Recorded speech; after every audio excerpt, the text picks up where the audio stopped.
Butter restock பண்ணலாமா ஒரு குட்டி கதை கேட்டுட்டு. இந்த கதை பேர் நோபடி கேஸ். நீங்கள் காலையில் 5 மணிக்கு எந்திரிக்கிறீங்களா? Nobody cares. ஒரு நல்ல எக்ஸசைஸ் அண்ட் வாக்கிங் ரொட்டீன் வச்சுருக்கீங்களா? Nobody cares. 10 மணி வரைக்கும் தூங்கி எந்திரிச்சு சோம்பேறியாக இருக்கீங்களா? Nobody cares. ஆமாங்க, until you win nobody cares. நீங்கள் என்ன பண்ணாலும் எப்படி இருந்தாலும் யாருக்கும் பிரச்சனையா இல்லை, நீங்கள் ஜெயிக்கிற வரைக்கும். இந்த கதை கொஞ்சம் பர்சனலாக எனக்கு ரிலேட்டடானது தான். நம்ம ஃப்ரெண்ட்ஸ், ஃபேமிலி, கசின்ஸ் நிறைய பேர் நம்மளை சப்போர்ட் பண்ணி இருந்திருக்கலாம். லேட்டர் ஆன் சில மிஸ் அண்டர்ஸ்டாண்டிங்னால அவங்களுக்கு நம்மளை பிடிக்காம போயிருக்கலாம். And that's totally fine.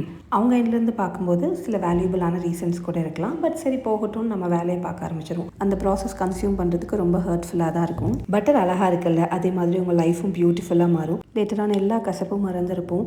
உங்களை பிடிக்கலன்னு சொல்லி உங்களை பார்க்காம இருக்கணும்னு நினச்சா அதே பீப்புள் எங்கேயோ இருந்து உங்களை வாட்ச் பண்ணிகிட்டே தான் இருப்பாங்க. அவங்க ஹாப்பியாகவும் ஃபீல் பண்ணலாம், சேடாகவும் ஃபீல் பண்ணலாம். அது நமக்கு தெரியாது. பட் இதுதான் சக்ஸஸ் ஆனால் டெஃபினட்டாக கிடையாது. ஒரு விஷயம் மட்டும் ஸ்ட்ராங்காக சொல்கிறேன், nobody cares until you win. அதுக்காக தான் வின் பண்ணணும்னா டெஃபினட்டாக இல்லை, நமக்காக, நம்ம ஃபேமிலிக்காக, நம்மளோட நீட்ஸ்க்காக அந்த ப்ராசஸை ஸ்டார்ட் பண்ணலாமே. பாய்.